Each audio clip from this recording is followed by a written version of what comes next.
गीता अध्ययन सत्संग में आपका स्वागत।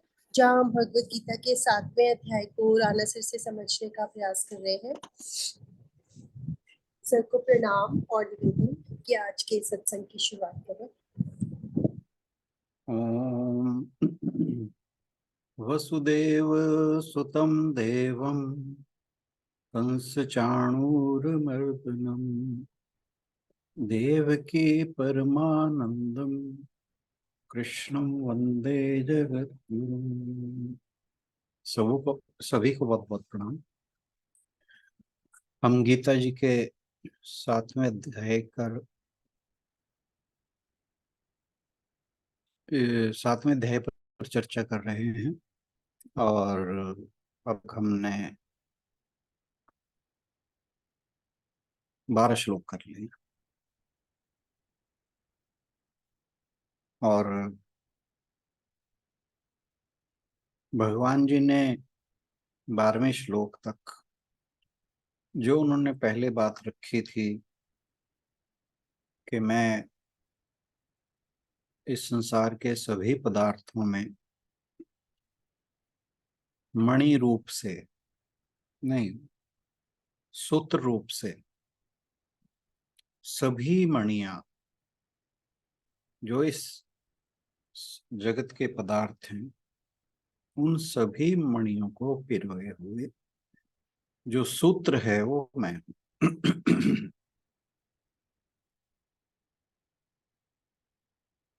तो 12वें श्लोक में कहा कि हमें जगत में ज्ञान क्रिया और जड़त्व,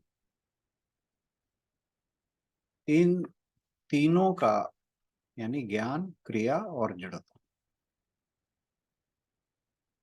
इन तीनों का अनुभव होता है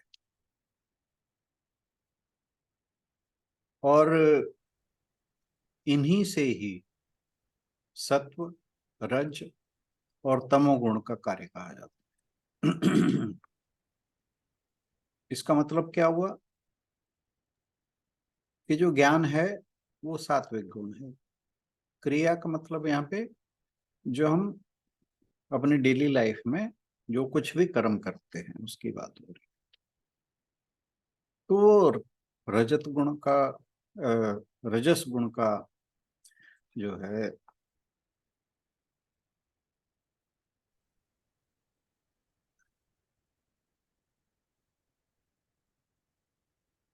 ये कई रिप्रेजेंटेटिव है। और जो जड़त्व है, जड़त्व का मतलब कि क्रियाहीन होना समझ लीजिए। और उसको जो तमस गुण है वो रिप्रेजेंट करता है, क्योंकि जो जड़त्व है उसमें मनुष्य जो है उसमें चेतनता की कमी या कह लो या अभाव कह लो वो रहता है। तो भगवान जी कह रहे हैं कि ये सब गुण मुझसे ही होते हैं। और इसके बाद जो भगवान जी बात कर रहे हैं उसमें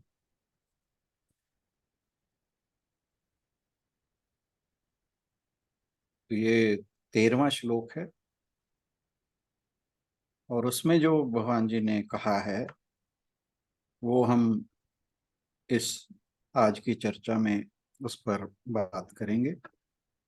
और इससे पहले के हम चर्चा शुरू करें, आशु बहन से अनुरोध के श्लोक पढ़ते हैं। जी सर। त्रिभिर्गुणमयैर्भावैः प्रेभिः सर्वमिदं जगत् मोहितं नाभिजानाति मामेभ्यः परमव्ययम्। गुणों के कार्य रूप सात्विक, राजस और तामस, इन तीनों प्रकार के भावों से यह संसार प्राणी समुदाय मोहित हो रहा है। इसलिए इन तीनों गुणों से परे मुझ अविनाशी को ही जान।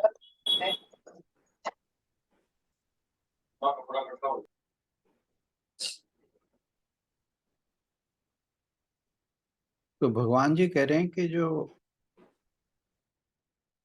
ये पूरा संसार है, वो ये जो तीन गुण हैं या तीनों भाव हैं या तीनों विकार हैं,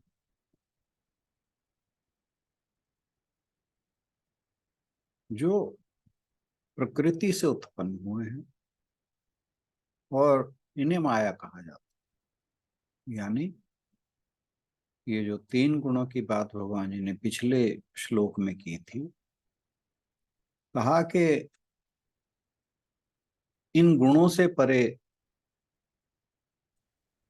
ये जो मोहित हुआ सारा संसार है, वो मुझे नहीं जानता।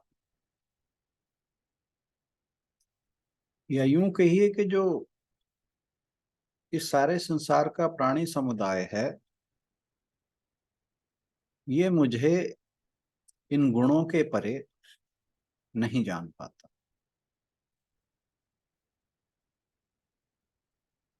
अब क्या है कि जब भगवान जी इस धरती पर अवतार लेकर आए थे, तो ये जो दुनिया के लोग थे, जो सामान्य लोग थे, ये भगवान को गोपाल समझते थे, यादव राजपुत्र समझते थे। और बहुत समय बाद ऐसा हुआ कि लोग जो हैं वो जो सामान्य लोग हैं, जैसे गोपियां थी, जैसे वहां पर जो वन था, उसका नाम मुझे याद नहीं आ रहा, तुलसी वन था वो सारे पूर्व जन्म के ऋषि मुनि थे। तो इन सबको तो पता था कि ये नारायण के अवतार हैं, और वे उन्हें उसी रूप में देखते थे। लेकिन जो सामान्य प्राणी थे, मनुष्य थे, वो उन्हें समझते थे कि ये गोपाल है और नंद का पुत्र है। तो ये जो श्लोक है, ये इस बात का उत्तर देता है कि जो सामान्य मनुष्य है, वो आत्मा और पदार्थ, उसके पीछे का जो शाश्वत सत्य है, उसे समझ नहीं पाता।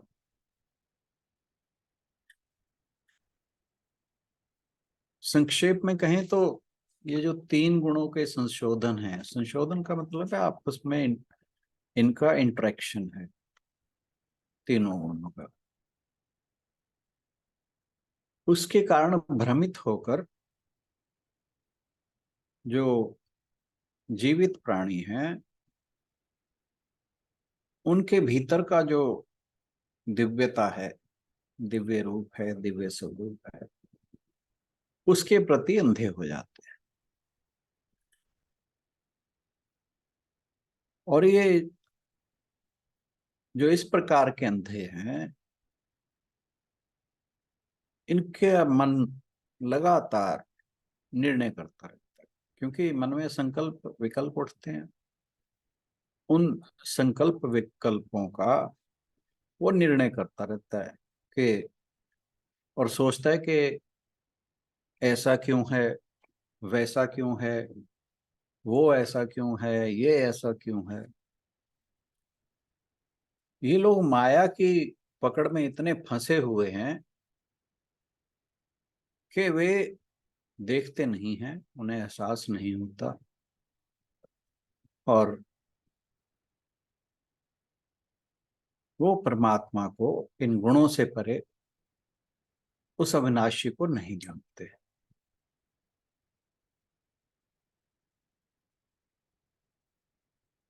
जो लोग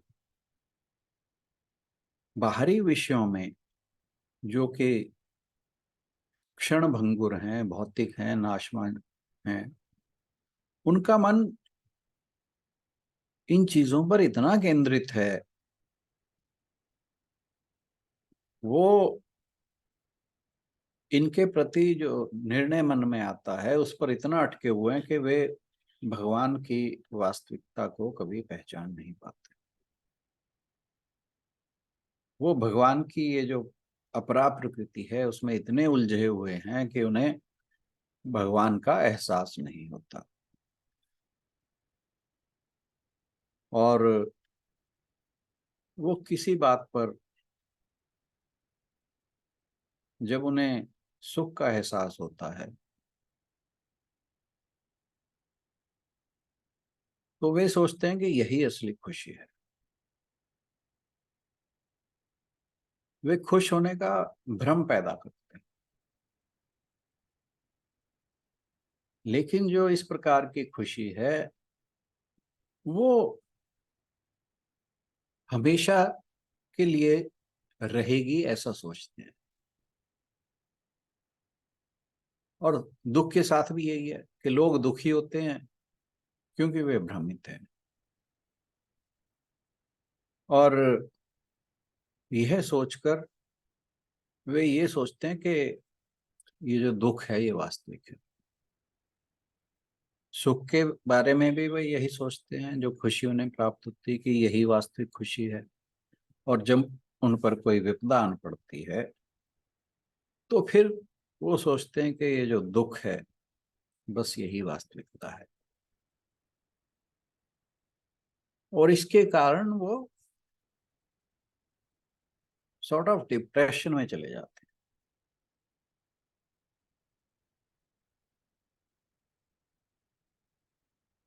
जबकि भगवान इस श्लोक में ये कहते हैं कि ये जो तीन गुण हैं वो मनुष्य को ईश्वर तक पहुंचने में मदद करते हैं। लेकिन वो तभी होगा जब वे अपने आप को इन तीन गुणों के साथ ना जोड़े। जैसे कभी कभी जो मनुष्य रोज योग का अभ्यास करता है उसमें यह अहंकार आ जाता है कि मैं योग करता हूँ, मैं भगवान के साथ जुड़ा हुआ हूँ। तो उस ऐसे व्यक्ति के लिए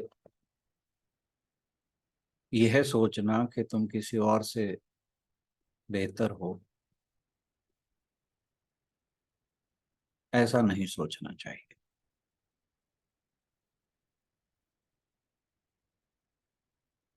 आप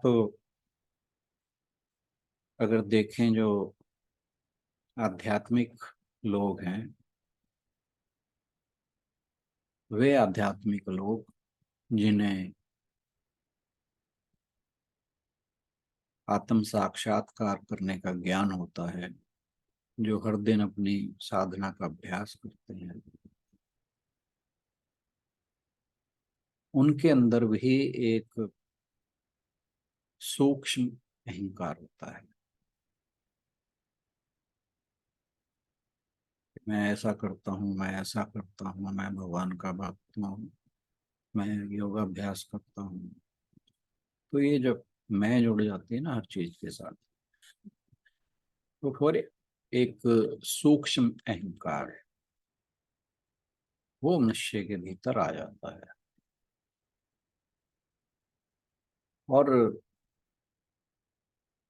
अगर मनुष्य के अंदर अहंकार है तो फिर उन्हें जो आत्म साक्षात के रूप में अनुभूति होती है वहां तक पहुंचना मुश्किल है, क्योंकि अहंकार परमात्मा के साथ जुड़ने में एक बाधा है। भगवान कहते हैं कि जब तक ये जो 3 गुण हैं इनसे ऊपर नहीं उठेंगे, तब तक आप उस शाश्वत सत्य को नहीं जान पाएंगे। क्योंकि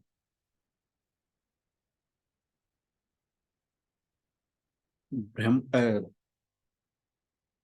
जो अहंकार, जिसके मन में अहंकार है, वो भ्रम के कारण यह नहीं जान पाता कि परमात्मा से भिन्न है। क्योंकि अहंकार जो है वो द्वैत, यानी मैं कुछ और परमात्मा कुछ और, मैं, ये जो मैं की बात है ये शरीर के साथ तादात्म्य ये अहंकार है, तो उसे जो है परमात्मा भिन्न लगता है।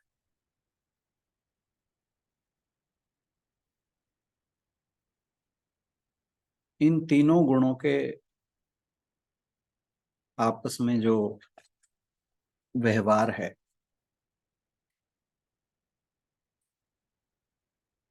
उससे इंद्रियों के जितने भी भोग्य पदार्थ हैं, राग तथा राग द्वेष काम क्रोध लोभ मोह,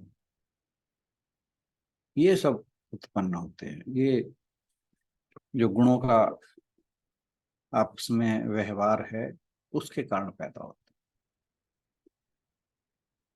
और इसके कारण जो भौतिक पदार्थों के प्रति आसक्ति है, उसके कारण वे भटकते रहते हैं। कामना और आसक्ति जब यह अंतःकरण को आच्छादित कर देते हैं, तो मनुष्य जो है उसकी बुद्धि भ्रमित, और जो उसके द्वारा किए गए कर्म हैं वो सब बंधन का कारण हो जाते हैं।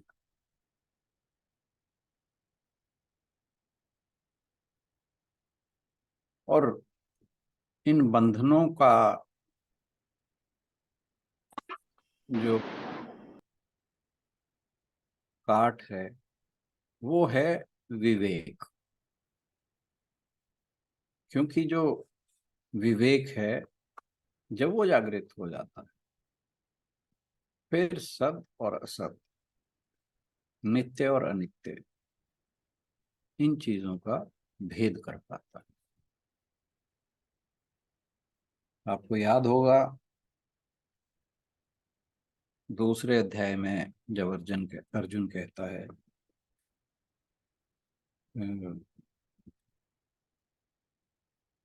कार्पण्य दोषो तत् स्वभाव,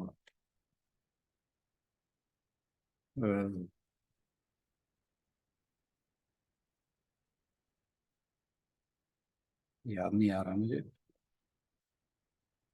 कार्पण्य दोषो तत् स्वभाव।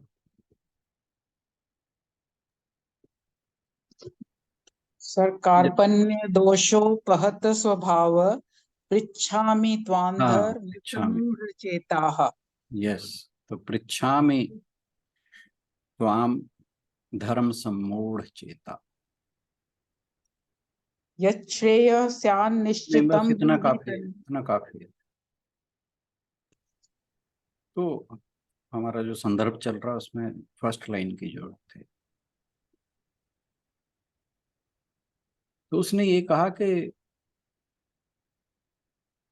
मैं मोह के वश में होकर, मोह क्या है कि जब मनुष्य सत और असत, नित्य और अनित्य का भेद नहीं कर पाता, तो इसका मतलब है कि उसके अंदर अभी विवेक ज्यादा जागृत नहीं हुआ। इसीलिए वो कहता है कि पृच्छामि त्वाम धर्म सम्मूढ़ चेता। तो ये जो उचित और अनुचित है, इसके प्रति मेरे अंदर मूढ़ता आ गई है, इसलिए मैं आपसे पूछ रहा हूं। तो विवेक जो है वो सत्य और असत्य, नित्य और अनित्य, इनका भेद करने में सक्षम हो जाता है। श्वेताश्वत्र उपनिषद में आया है कि अजामे काम लोहित शुक्ल कृष्णाम, के ये जो प्रकृति है लोहित राजस, शुक्ल सात्विक और कृष्ण तामस, इन तीनों गुण वाली है। बेसिकली यही है कि ये राजस, सात्विक और तामसिक, इन तीनों गुणों से बनी है। और इस जो त्रिगुणात्मक माया है उसमें मोहित संसार बिल्कुल इस तरह अचेत है जैसे शराब के नशे में शराब। यह माया जो जब ब्रह्म, इंद्र और शिव को जब मोहित कर देती है, तब वह बाकी सांसारिक जीवों को अगर मोहित करती है तो इसमें कोई आश्चर्य नहीं होना चाहिए।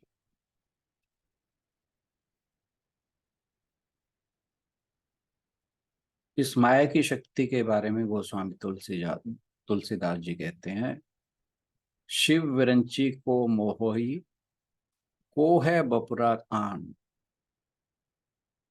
तो ये जो त्रिगुणी माया है, इसमें मोहित ब्रह्मा जब श्री कृष्ण को यादव समझकर उनकी सारी जो गोधन था और ग्वाल बालों, इन सब को चुरा ले जाता है।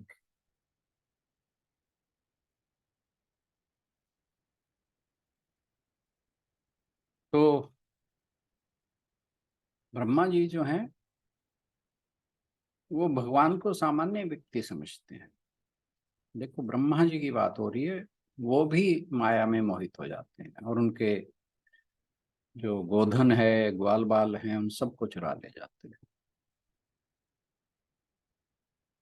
इसी तरह इंद्र जो हैं वो भगवान को सामान्य व्यक्ति समझकर अपनी वर्षा के द्वारा पूरे ब्रज को डुबाने का प्रयास करते हैं। शंकर जी भगवान की जो माया मोहिनी है उसके पीछे भागते हैं। तो ये सारी ये माया की शक्ति है।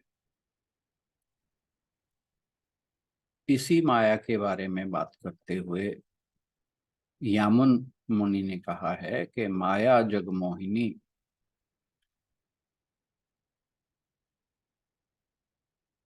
तो ये जो माया है ये जग को मोहित करने वाली है।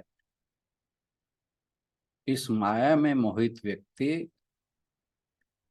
केवल स्थूल वस्तुएं जैसे स्त्री, धन, पुत्र, अपना मकान, भवन, महल, इनको देखता रहता है। जबकि इस त्रिगुणात्मक माया से परे जो आध्यात्मिक लोग हैं, सिद्ध पुरुष हैं,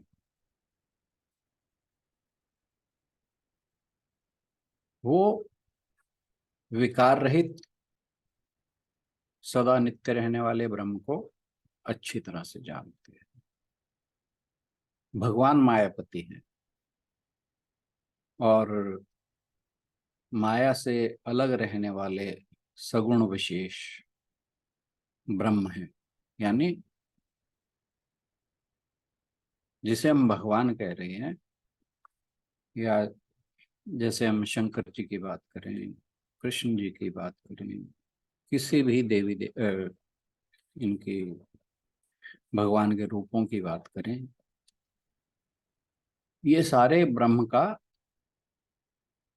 सगुण रूप हैं, साकार रूप हैं। और इन्हें जो माया से मोहित जगत है, जीव है, वो नहीं समझ पाता इस बात को। तो इसके बारे में फिर जो यामुन मुनि है, उन्होंने लिखा है कि आसुरी प्रकृति वाले मनुष्य ब्रह्म को जानने के लिए कभी सफल नहीं हो पाते, लेकिन जो सात्विक गुण वाले लोग जैसे विदुर जी, वे इन्हें परम ब्रह्म समझते हैं। इसी प्रकार दूर बैठे संजय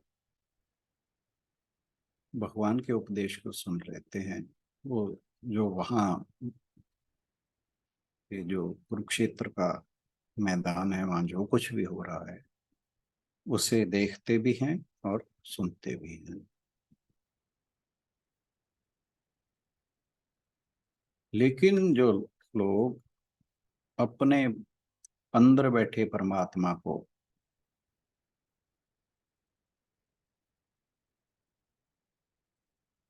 जो पारस पत्थर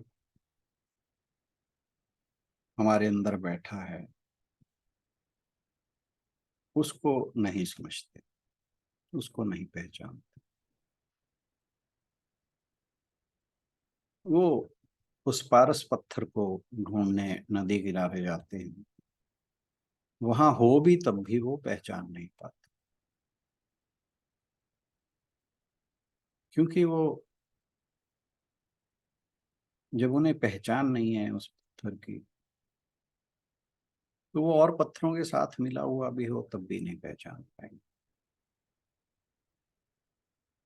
इसीलिए कहा गया है कि मोह को क्या तू ढूंढे बंदे, मैं तो तेरे पास।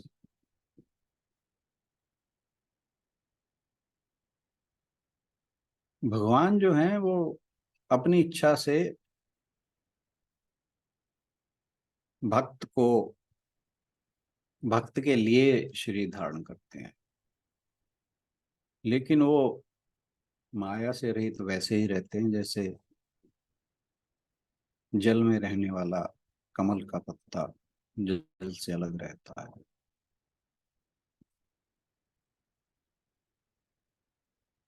मा जिन जो माया के वश में हैं,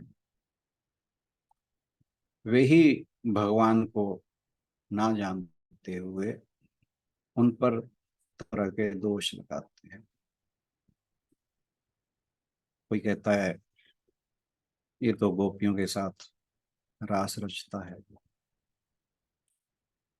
कोई कहता है इसने 16,000 पत्नियां बना रखी हैं,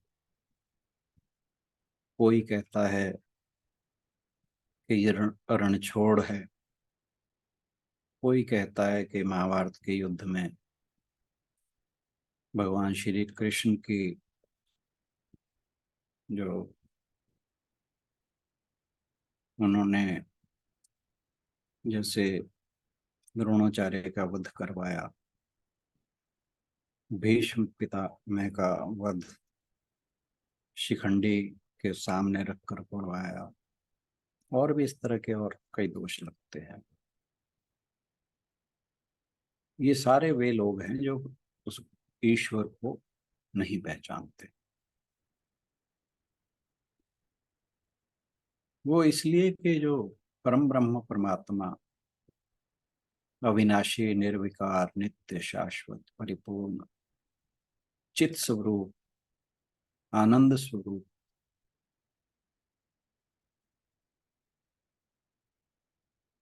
और इस त्रिगुणात्मक प्रकृति से परे है।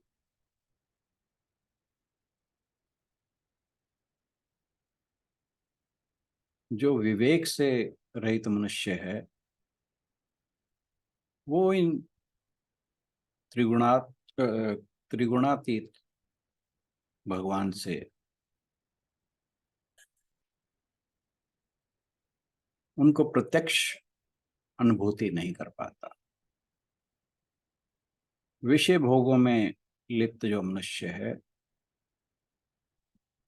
वो सर्व प्रकाशक और परमानंद परमात्मा को नहीं जान सकता।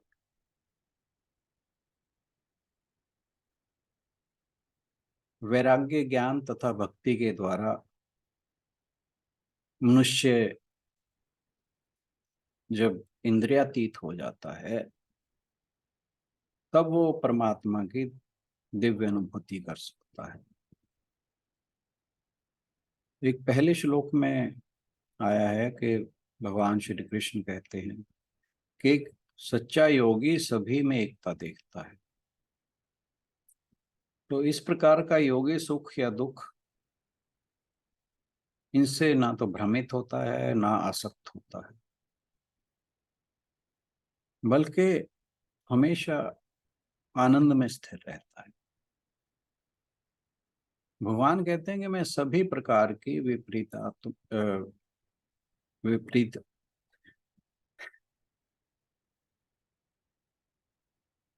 या ये कहिए आप के द्वैतों से परे, द्वंद्वों से परे। मन के लिए इसे समझना कठिन है। मन इन बातों को नहीं समझता, लेकिन इन तीन गुणों के परे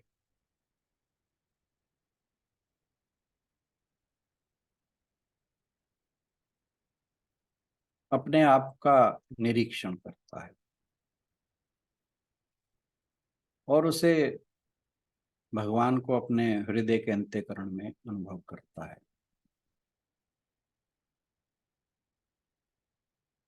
वो ये देखता है कि सब कुछ उस ईश्वर की ही अभिव्यक्ति है। वो जानता है कि भगवान प्रत्येक व्यक्ति के माध्यम से अपना कार्य कर रहा है, जबकि मनुष्य जो है वो ये समझता है मैं ही सब कुछ करता हूँ। अहंकार विमूढ़ आत्मा, अहंकार से जो विमूढ़ हुआ है वो ये सोचता है कर्ता हम इति मन्यते, ये सब कार्यों का मैं करने वाला हूं।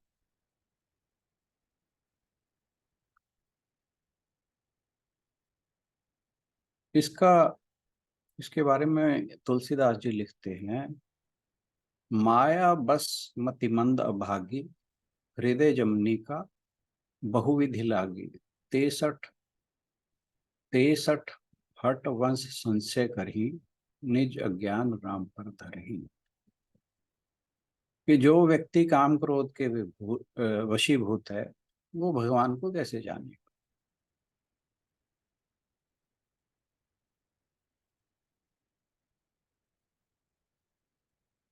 तो इसलिए जो सर्वत्र व्याप्त रहने वाला माया से परे भगवान है उसके ऊपर दोष ना लगाते हुए उन्हें जानने का प्रयास करना चाहिए।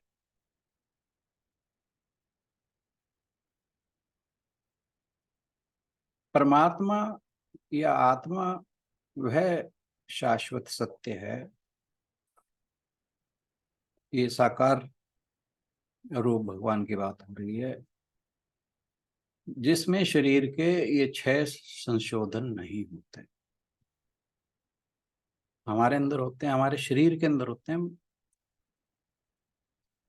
लेकिन भगवान में या जो आत्मा है उसमें ये संशोधन नहीं होते, विकार नहीं होते। कौन कौन से? जन्म, विकास, अस्तित्व, बुढ़ापा, क्षय और मृत्यु।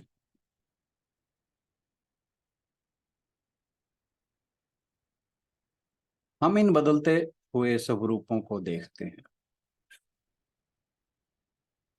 हमारे सामने ये सारे संशोधन होते हैं, सारे चेंजेस होते हैं। हम उस शाश्वत अस्तित्व को नहीं देखते। ये सारे जितनी अभिव्यक्तियां हैं,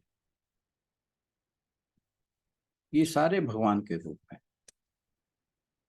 हम दीवार पर चलती हुई छाया को देखते हैं, लेकिन जिस प्रकाश के कारण ये छाया उत्पन्न हो रही है, जिससे ये परछाइयां बनती हैं, उसे नहीं देखते।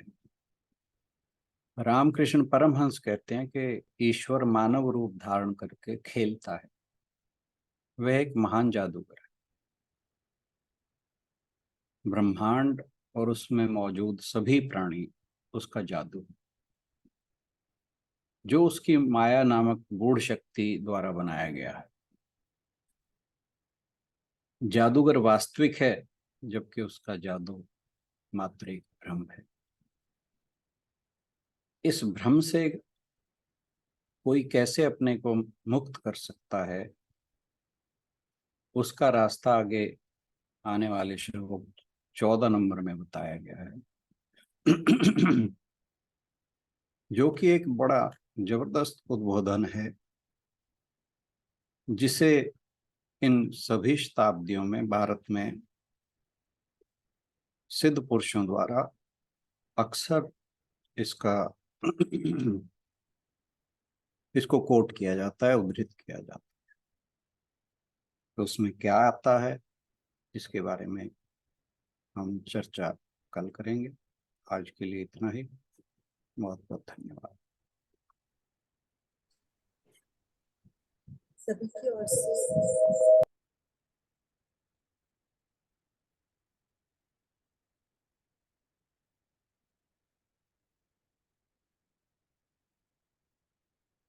किसी को कुछ कहना हो या पूछना हो, प्लीज डू आस्क।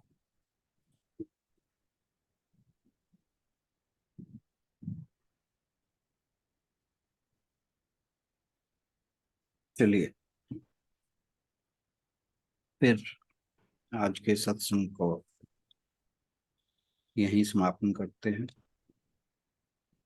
ओम पूर्णमदः पूर्णमिदं पूर्णात् पूर्णमुदच्यते पूर्णस्य पूर्णमादाय पूर्णमेवावशिष्यते। ओम शांति शांति शांति। हरि ओम। सभी को बहुत बहुत प्रणाम और आज के गीता जी के सत्संग में जुड़ने के लिए बहुत बहुत धन्यवाद। Thank you everyone. सभी की ओर से राणा सर का भी बहुत बहुत धन्यवाद आज के श्लोक की खूबसूरत व्याख्या के लिए। सर ऐसे लग रहा था आप बोलते जाए और हम सुनते जाए, वो जानना तो चाहते ही हैं। और आज जैसे आप एक्सप्लेन कर रहे थे सच में बहुत ही अच्छा लग रहा था। आज तो रोज ही अच्छा लगता है, पर आज तो जैसे विजुलाइज कर रहे हैं ना उस चीज को कि भगवान जी कैसे। बिल्कुल। Thank you so much sir. कल मिलते हैं अगले श्लोक के साथ।